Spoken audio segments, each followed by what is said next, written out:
우리의 삶이 하나님께서 우리에게 주신 찬양의 기쁨과 같이 매일매일 날로 새로워지시기를 주님의 이름으로 축원드립니다.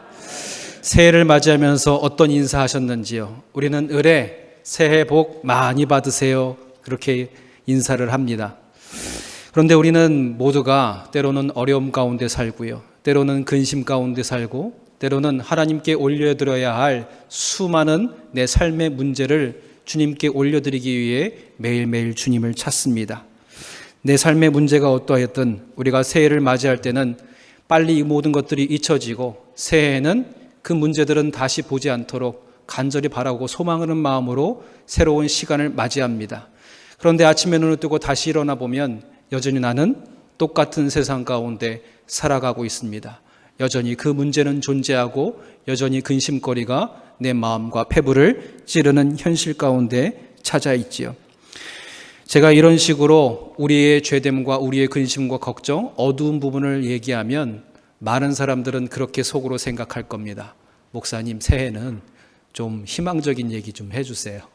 기쁜 얘기 좀 해주세요. 즐거운 얘기만 강단에서 흘러넘치면 좋겠어요. 그 순간만이라도 조금 즐거워하면서 웃으면서 잊으면 좋겠습니다.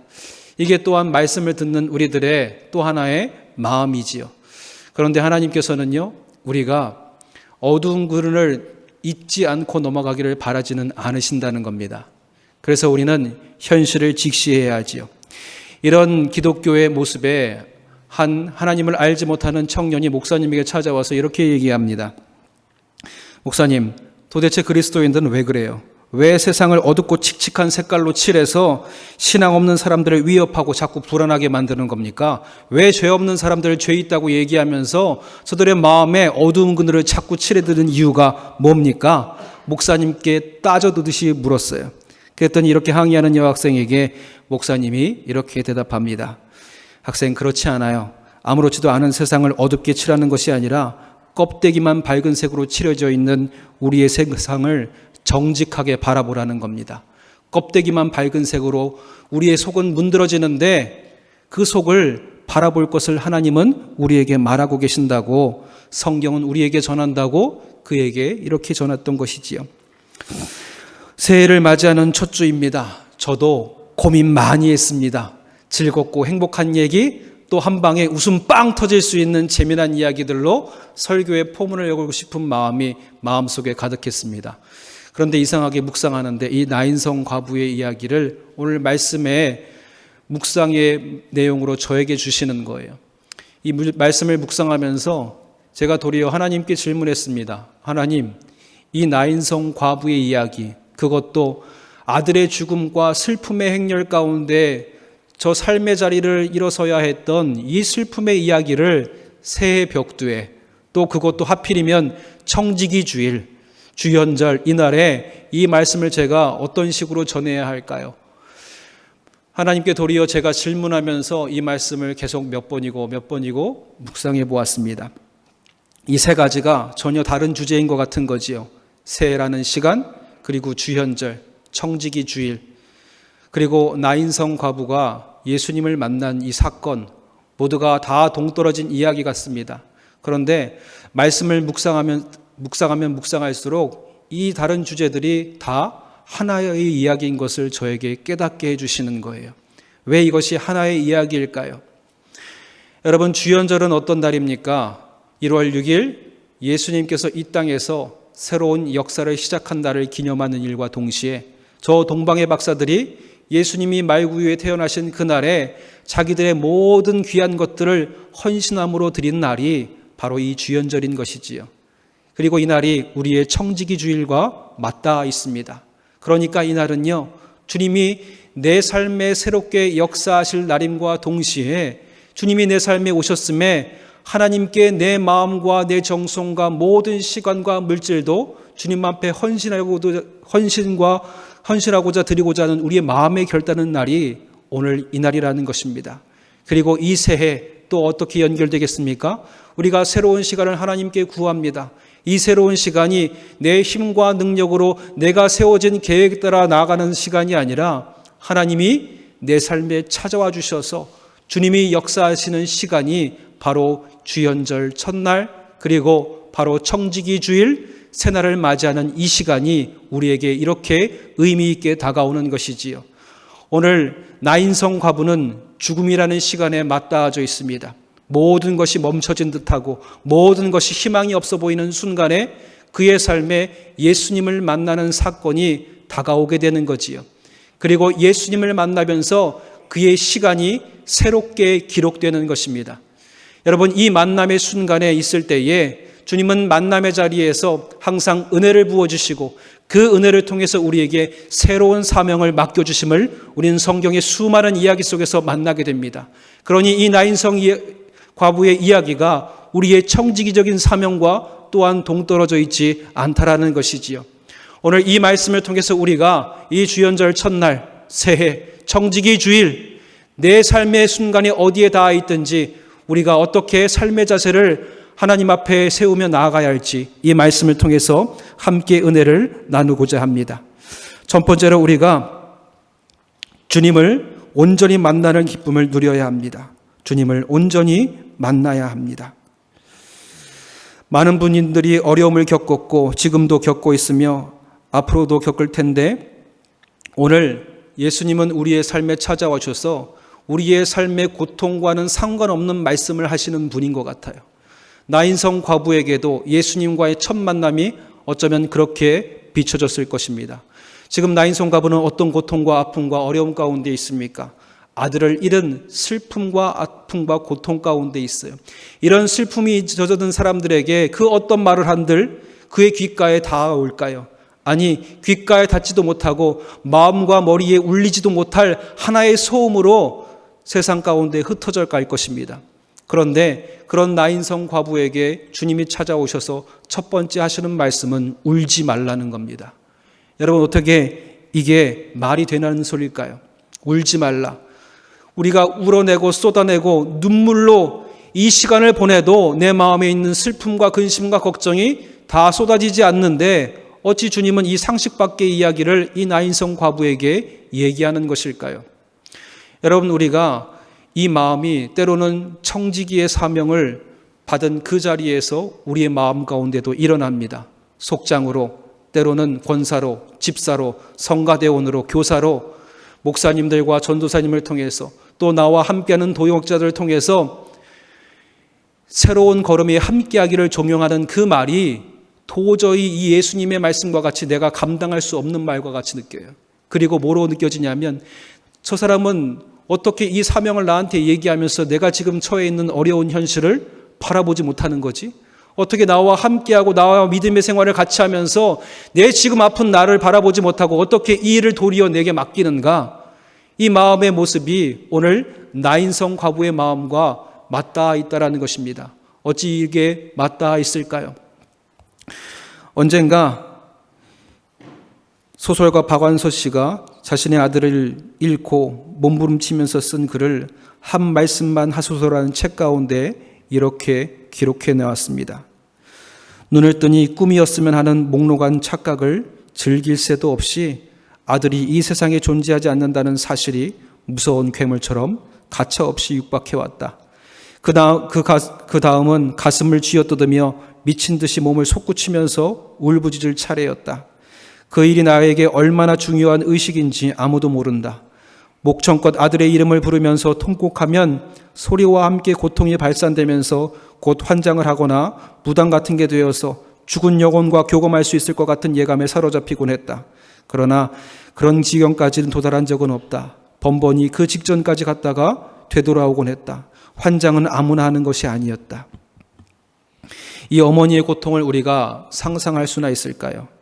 목 놓아 울어도 또 땅을 치며 통곡해도 환장할 고통과 같이 무당처럼 미친 듯이 날뛰어도 그 마음에서 제하여지지 않는 슬픔인 거지요. 그런데 이 슬픔을 갖고 있는 사람들에게 수많은 사람들이 쉬해하는 말이 뭐냐면 한결같이 세월이 약이라 시간을 지나가면 다 잊혀질 것이라는 거지요. 그런데 이 말도 위로가 되지 않습니다. 이 박원서 씨가 수많은 사람들이 자기에게 찾아와서 시간이 약이다 할 때에 그 말을 들을 때마다 마음에 솟구친 기분을 이렇게 적어놨습니다. 어쩌면 그렇게 한결같이 잊으라는 건지 세월이 약이라는 소리를 들을 때처럼 격렬한 반감이 솟구칠 때도 없다. 그 애는 25년 5개월 동안 나를 행복하게 해주었다. 내 기쁨이요 보람이요 기둥이었다. 어떻게 25년 5개월이나 나를 기쁘게 해준 아들을 잊는 게 수라고 나에게 말할 수 있을까? 홀로 남은 어머니의 고통과 슬픔을 누가 이해하고 누가 헤아릴 수 있을까요? 인간이 당하는 고통에는 여러 가지가 있지만 그 고통 가운데 어머니가 자식을 먼저 떠나보낸 고통보다 더 큰 고통은 아마도 없을 것입니다.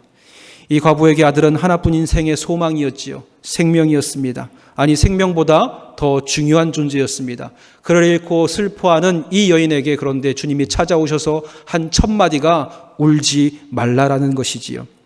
여러분, 이 말씀을 어떻게 받아들이시겠습니까? 수많은 이들이 내게 찾아와서 새로운 사명, 새로운 명령을 전할 때에 우리도 반감 앞에 섭니다. 주님을 만나기 싫어하지요.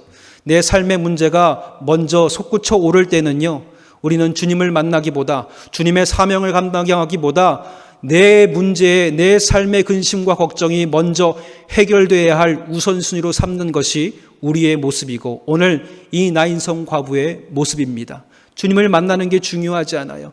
내 잃어버린 이 아들을 고이 묻고 이 슬픔을 빨리 견뎌내는 것이 이 여인의 가장 중요한 것입니다. 그리고 눈물로라도 이 슬픔을 흘려보낼 수 있다면 마음껏 울어내는 것이 이 여인이 하고 싶은 일일 거예요. 그런데 주님은 우리에게 다른 일을 행하라 말씀하시는 겁니다. 이것이 바로 청지기의 사명을 맡기시는 예수님이 우리에게 보여주시는 태도이지요. 그러니까 예수님을 다시 한번 살펴보면 주님은 항상 우리에게 어이없는 말씀으로 우리에게 시작하십니다. 여러분 살펴보십시오. 맹인이 당연히 보고자 할 겁니다. 그런데 그 맹인에게 찾아와서 예수님이 짓궂게 묻는 거죠. 네가 보기를 원하느냐? 38년 동안 병과 질병 가운데 고통받는 이에게 찾아와서 예수님이 묻는 것이 고작 네가 낫기를 원하느냐? 그리고 오늘 아들을 잃고 슬픔과 고통 가운데 있는 이 여인에게 울지 말라 얘기합니다. 도대체 예수님의 마음은 어디에 있는 것일까요? 오늘 우리의 마음이 근심과 걱정에 붙들려 매지 말고 이 근심과 걱정 어림도 누구에게? 주님께 내어 맡길 것을 주님은 요구하고 계시는 것인 줄 믿습니다. 오늘 나인성 과부의 행렬은 우리가 그림으로 생각해 본다면 어두운 그림이지요. 색깔로 칠해보자면 흑과 백으로 얼룩진 어둠의 흑백의 슬픔과 고통으로 얼룩진 행렬일 겁니다. 그런데 이 행렬이 어떤 행렬과 만나게 됩니까? 예수님과 그의 제자들이 함께 걸어오는 행렬과 맞닿게 되지요. 예수님의 행렬을 우리가 굳이 색깔로 표현하자면 초록과 노랑으로 새로운 생명을 소유한 기쁨의 행렬로 보여지게 될 것인 거지요. 무채색인 내 인생 주님과는 상관없는 것 같습니다. 저와 맞닿을 필요도 없을 것 같습니다. 지금 내 인생이 새롭게 색칠되는 것이 중요하지요. 그런데 주님은 우리의 삶에다가 오셔서 그 행렬에 동참하실 것을 요구하는 것입니다. 울지 말라. 여러분, 그 행렬을 만났을 때에 어떤 일이 벌어지게 됩니까?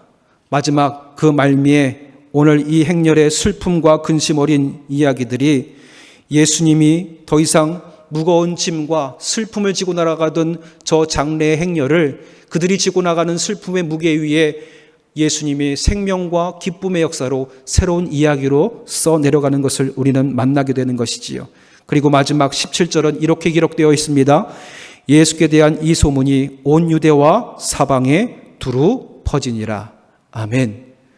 하나님이 저 장래의 행렬을 기쁨의 행렬로 바꾸시니까 그 행렬의 역사에 대해서 수많은 사람들이 그 기쁨의 역사를 세상 가운데 두루 퍼치게 되는 거지요. 자칫 슬픔으로 얼룩진 그의 아픔을 다시금 꺼내놓고 싶지 않은 아픔의 상처로 남을 일들이 주님을 만나고 주님을 통과함에 이 기쁨 아픔의 시간들이 주님을 만남으로 가장 큰 은혜를 경험한 시간으로 바뀌게 된 것입니다.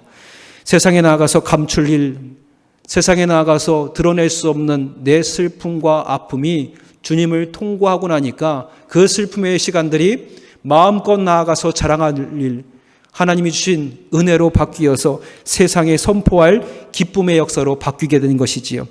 여러분, 온 유대와 사방에 두루 퍼지니라. 이 말씀의 한 자락이 우리의 기억된 말씀에 이어집니다. 주님께서 사도행전 1장 8절에 우리에게 주신 사명이지요. 너희는 이것을 세상에 전할 것을 우리에게 명하신 하나님의 사명이 여기에도 다하져 있습니다. 그러니까 주님 주신 사명은 내 힘과 능력으로 행함이 아니라 우리의 얻은 그늘에 예수의 행렬을 만날 때에 우리가 받은 은혜로 기뻐 감당할 수 있는 것이 우리가 받은 사명이 되는 줄 믿습니다. 오늘 우리가 내면에 숨어있는 내 삶의 모든 것, 주님을 만날 때에 우리의 삶은 새로운 이야기가 시작되는 것이지요. 그 은혜로 말미암아 내게 맡겨진 사명을 기쁨으로 감당할 수 있게 됩니다. 이것이 부욕해 하시는 예수의 생명을 열방에 증거하는 교회의 사명이 우리의 삶에서 자연스럽게 이루어지는 역사의 시작이 되는 것이지요. 그것이 바로 하나님의 은혜라는 것입니다. 새롭게 주의 사명을 감당하신 여러분들이 주연절 첫째 날 청지기의 사명을, 오늘 하나님을 온전히 만나면서 내 삶의 이야기를 전혀 다른 색깔로 색칠하시고 내 삶의 걸음을 다른 이야기, 다른 기쁨의 이야기로 새롭게 써나갈 예수 그리스도의 행렬에 동참하심으로 그 모든 사명을 기쁨으로 감당하시는 저와 여러분들이 되시기를 주님의 이름으로 축원드립니다. 두 번째로, 우리의 삶의 유일한 대안이신 주님을 만나야 합니다. 우리의 삶의 유일한 대안이신 주님을 우리는 만나야 합니다. 우리가 기쁨의 현상에는 누구나 참여할 수 있습니다.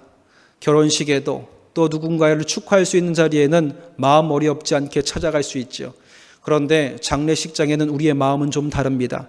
특별히 그 가운데서도 그 아들을 또 자녀를 보내야 하는 슬픔의 현장에는 도저히 어떤 마음으로 어떤 말을 저들에게 위로로 전해야 할지 고민함 속에, 근심 속에 찾아가게 되지요.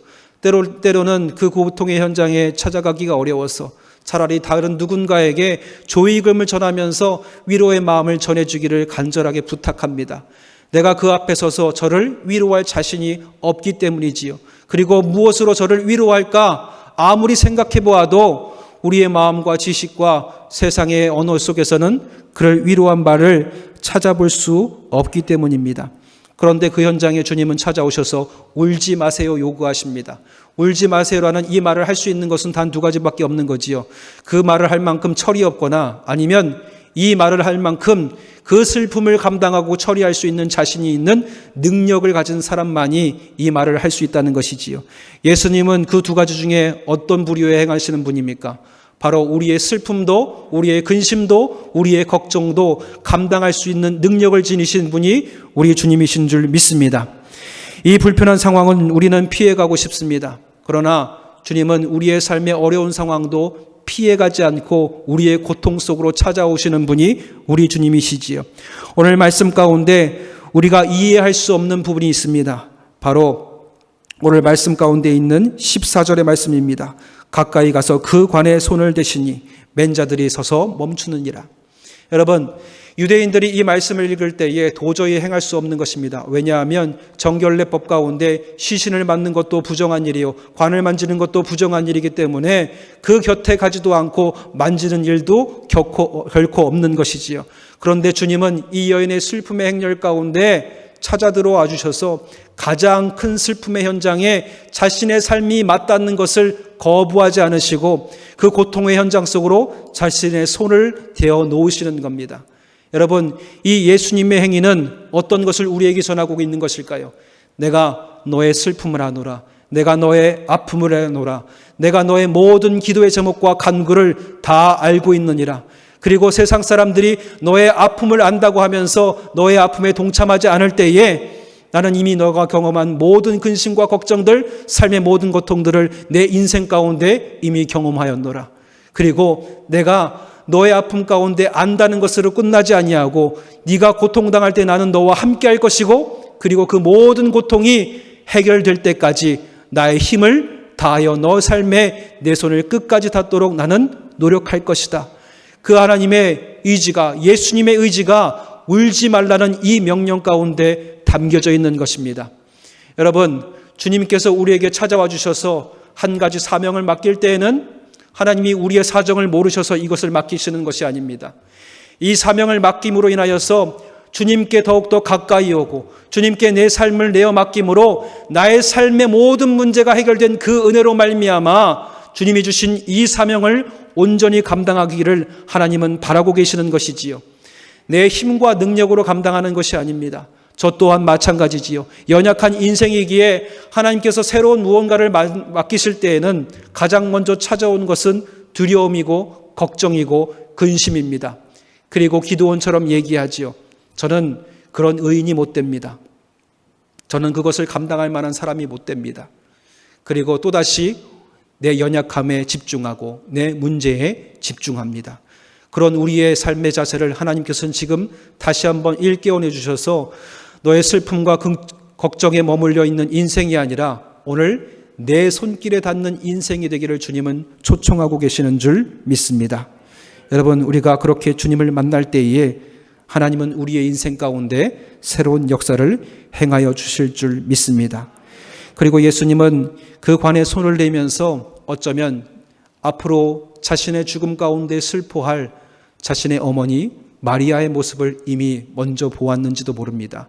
시간의 역사 속 가운데 처음과 나중 되신 주님은 그 여인의 모습 속에서 훗날 십자가에 달려 자기가 죽음에 처했을 때에 슬픔의 현장 가운데 있을 마리아의 모습을 생각하면서 더욱더 이 나인성 과부의 마음을 어루만져 주기를 간절한 마음으로, 그리고 그 슬픔이 아니라 하나님의 역사, 새로운 생명의 역사, 그 생명으로 부욕해 되기를 주님은 간절히 바라면서 이 나인성 여인에게 명령하신 것인지요. 여러분, 그 음성, 오늘 청지기 주일 내게 주신 사명 가운데 새롭게 새기시는 저와 여러분들이 되시기를 주님의 이름으로 축원드립니다. 오늘 우리는 우리의 삶에서 내 삶을 온전히 어루만져 주실 유일한 한 분 주님을 만나야 합니다. 세상의 그 무엇도 내 마음을 위로해 주지 못하고 내 지금 삶의 문제를 해결해 주지 못합니다. 그러나 사단은 누군가의 부르심, 주님의 부르심이 있을 때에 우리의 부끄러움을 감추기 위해 노력합니다. 항상 만남의 현장 가운데 사명이 주어지고 거기에 은혜가 부어지는데 주님을 만나는 순간에 가장 먼저 찾아드는 것은 내 연약함과 내 문제와 내 죄됨으로 인한 부끄러움이 먼저 찾아들기 때문에 주님을 가까이 하기보단 주님을 멀리하고자 하는 모습이 우리의 부르심의 사명 가운데 가장 먼저 일어납니다. 베드로가 주님을 만났지요. 주님을 만나고 경험하면서 주님이 당연히 그물을 깃고 먹고 사는 이 베드로에게 깊은 곳에 그물을 던지라 말씀하십니다. 그리고 그곳에서 예수님의 그 능력을 경험하지요. 예수님을 경험하고 그 능력을 경험하니까 그동안 감추었던 나의 모습이 드러나는 겁니다. 그래서 주님 앞에 고백하지요. 주여, 나를 떠나소서. 나는 죄인으로서이다. 그러나 주님은 우리의 죄된 모습에 집중하게 하시는 분이 아니라 우리의 죄된 모습을 깨끗하게 하셔서 새로운 사명을 가진 귀한 그릇으로 이 땅 가운데 우리의 삶의 역사를 새롭게 써가시는 분이 우리 주님이신 줄 믿습니다. 저 바울이 그랬지요. 저 바울도 새로운 사명을 받을 때에 그의 어두운 눈을 새롭게 하시고 비늘을 벗기신 다음에 주님이 쓰실 새로운 그릇으로 귀하게 쓰시게 되는 것을 우리는 만나게 되는 것이지요. 오늘 청지기 주일 우리는 어려움의 순간에도 고통의 순간에도 이 일을 감당할 수 없는 것 같은 이 순간에 주님의 명령을 듣습니다. 그러면 이 명령을 듣는 우리는 이 나인성 이야기를 통하여서 새롭게 소망하고 새롭게 희망을 걷는 겁니다. 비록 지금 나의 첫 시작은 이 사명을 감당하기에 부족한 환경이고 어려운 환경이지만 내가 주님을 만나고 이 시간을 통과하면서 이 사명을 감당할 때에 하나님은 나로 하여금 능력을 주실 것이고 하나님은 나로 하여금 생명을 더하여 주실 것이고 하나님은 나로 하여금 이 모든 것을 감당하고 기쁨으로 나아갈 수 있는 기쁨의 행렬 가운데 나를 세워줄 것이다. 이 희망 가운데 우리는 나아가게 될 수 있을 줄 믿습니다. 오늘 공생의 새로운 행렬, 주님께서는 우리의 삶에 찾아와 주셔서 죽음의 행렬을 멈추시고 생명의 행렬로 바꿔주실 유일한 분입니다.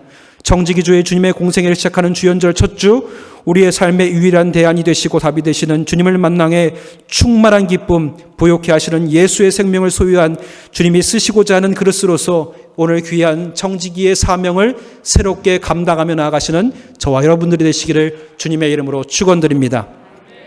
마지막으로 주님의 음성에 일어나 새로운 행렬에 우리가 동참해야 합니다. 주님의 음성에 일어나 새로운 행렬에 동참해야 합니다. 주님의 말씀의 명령은 두 가지였습니다. 울지 말라, 그리고 청년아 일어나라.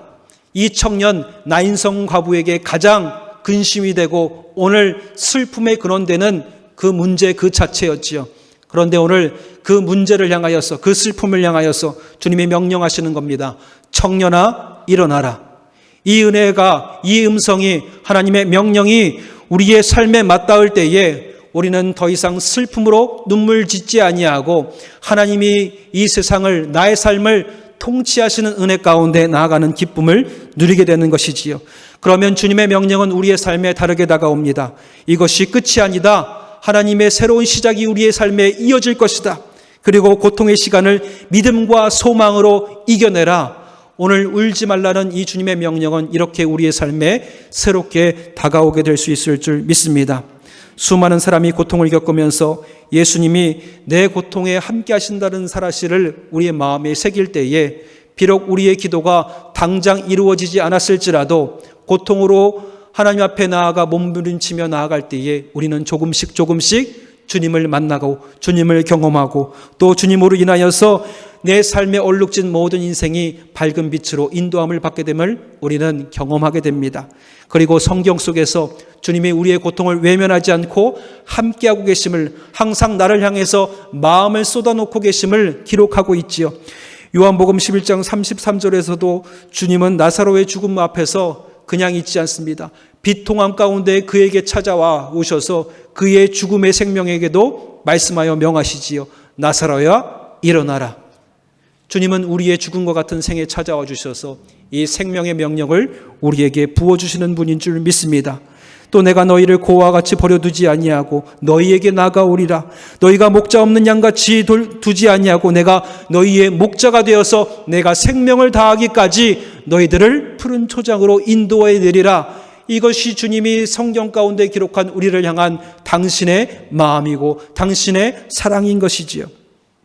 우리가 그분을 만날 때에 우리는 사망의 음침한 골짜기를 달릴지라도 주님과 함께 더불어 이 시기를 넉넉히 이겨내며 주님이 주신 사명을 감당해 내길 수 있게 될 수 있을 줄 믿습니다.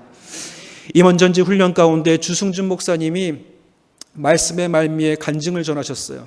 저 사실 몰랐습니다. 고백하시는 거예요. 제 할아버지가 주기철 목사님입니다. 그리고 목사님에 대해서 얘기하시는데 이런 말씀을 하십니다.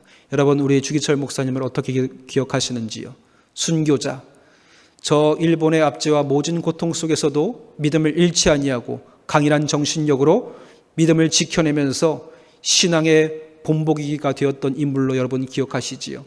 그런데 제가 기억하는 할아버지의 모습은 전혀 다른 모습입니다. 저희 할아버지 주기철 목사님은 연약한 사람이었고 겁이 많은 사람이었고 두려움이 가득한 사람이었습니다. 그런데 그가 어떻게 신사참배 앞에서도 그 모습을 굽히지 아니하고 저순사들의 모진 고통을 다 이겨내면서 감당할 수 있었을까요? 저는 숙부에게 이런 얘기를 들었다고 말씀하시는 겁니다. 어느 날 일본 순사들이 갑자기 면회할 수 있는 기회를 주셨다는 거예요. 그래도 기회가 생기면 찾아가서 뵈야 했기에 할머니가 그 직시로 달려가서 이 목사님, 주기철 목사님을 뵈었다는 겁니다. 그런데 목사님을 뵙자마자 주기철 목사님이 그 얼굴을 향해서 기쁜 얼굴로 이렇게 얘기하시더라는 거예요. 여보, 내가 어제 주님을 만났어. 주님을 만났어.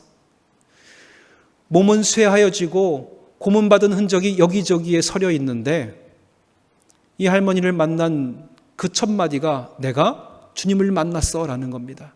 어젯밤에 내가 고문당해서 힘겨워서 말할 기력도 없고 일어설 기력이 없을 때에 누가 나를 부르는 거야. 처음엔 간수인 줄 알았어. 나를 부르는 음성이 한 번, 두 번, 세 번째 됐을 때에 힘겹게 눈을 들어 옆을 봤더니 내 옆에 주님이 나와 함께 계시면서 나를 불러주셨어. 내가 주님을 만났어. 여러분, 주기철 목사님이 우리가 상상할 수 없는 그 모진 고통을 견디면서 순교자의 삶을 살아간 것, 그가 담대했고 그가 강인했기 때문이 아니라는 것입니다. 그가 누구를 만났기 때문입니까? 예수님을 그의 생애 가운데 만났기 때문에 감당할 수 있었고 지켜낼 수 있었고, 또 그의 걸음을 통해서 그의 후손들과 또 함께 신앙생활을 했던 사람들이 끝까지 주님을 붙들고 믿음의 생활을 걸어갈 수 있는 길을 내었던 것을 우리는 만나게 되는 것이지요. 여러분, 그러니까 2023년 내게 혹 새로운 사명이 주어졌다면 여러분, 이것을 버겁게 여기기보다 나를 주님이 만나주심으로 인하여서 이것을 감당할 수 있는 은혜를 더욱더 기대하시는 저와 여러분들이 되시기를 주님의 이름으로 축원드립니다. 우리는 고통을 반기는 사람들은 아닙니다. 우리도 즐겁고 싶습니다. 기쁘고 싶습니다. 어려운 일들보다는 빛이 가득한 인생을 살아가고 싶습니다. 그러나 인생이 항상 즐거운 일로만 가득할 수는 없다는 것이지요. 그러니까 그 순간에 우리는 주님을 만나야 합니다. 주님을 만날 때 우리는 이겨낼 수 있고 감당할 수 있고 또 이를 행할 수 있는 능력을 주님으로부터 받을 수 있게 될 수 있을 줄 믿습니다. 이것을 감내하는 고통의 시간을 통해서 우리는 내가 누구인지, 세상은 어떠한지, 우리는 왜 예수님을 만나야 하는지 여기에서 더욱더 분명하게 알 수 있게 되는 것이지요. 당신의 날개로 나르라는 책에 마리 버기스라는 유명한 인도의 의사의 이야기가 나옵니다. 그녀는 인도에서 아주 유복한 집에 귀한 딸로 태어났습니다. 그런데 불행하게도 어느 날 교통사고로 두 다리를 잃게 되지요. 절망의 세월을 지내다가 그는 의사가 되었고 마지막에 나병 환자를 위해 봉사하면서 수많은 인도인들에게 존경받는 사람이 되었습니다. 그런데 그녀가 그의 책 가운데 이런 말을 남겨놓았습니다. 나는 두 다리를 원했지만 하나님께서는 내게 두 날개를 주셨습니다. 하나님은 내가 원하는 것을 주시는 분이 아니라는 거지요. 내가 조작하거나 제어할 수 있는 분은 아니라는 겁니다. 그러나 하나님께서는 내가 원하는 것보다 더 좋은 것을 주시는 분이 우리 하나님이신 줄 믿습니다. 우리가 힘든 가운데 하나님이 나를 부르셨다면 나를 힘들게 하고자 하는 하나님의 염치 없는, 하나님 눈치 없는 그런 예수님의 모습이 아니라 이를 통하여서 더 좋은 것으로, 더 좋은 길로, 새로운 역사, 죽음의 행렬이 아니라 생명의 행렬로 우리의 걸음을 바꾸시고자 하는 하나님의 마음이 거기에 있는 줄 믿습니다. 그러니까 오늘 우리는 새롭게 주님의 음성에 대답해야 합니다. 울지 말라, 너의 인생 가운데 일어서라.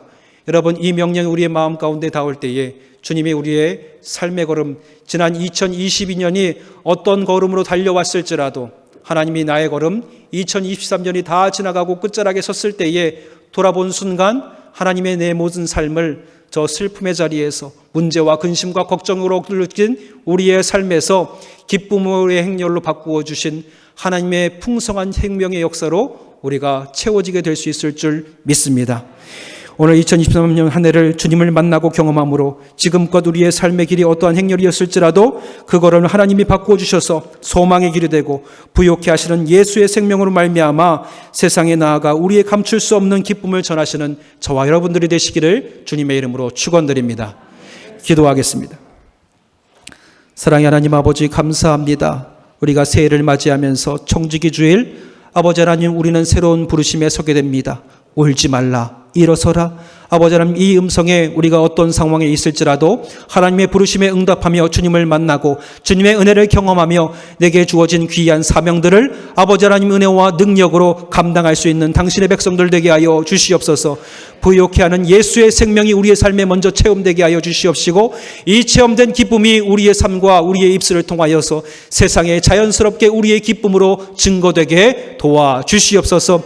우리를 귀한 하나님의 행렬에 함께하여 주심으로 기쁨의 행렬 가운데 수많은 이들을 초대하는 걸음으로 세워주실 것을 믿사오며 감사드리며 예수님의 이름으로 기도드렸사옵나이다. 아멘.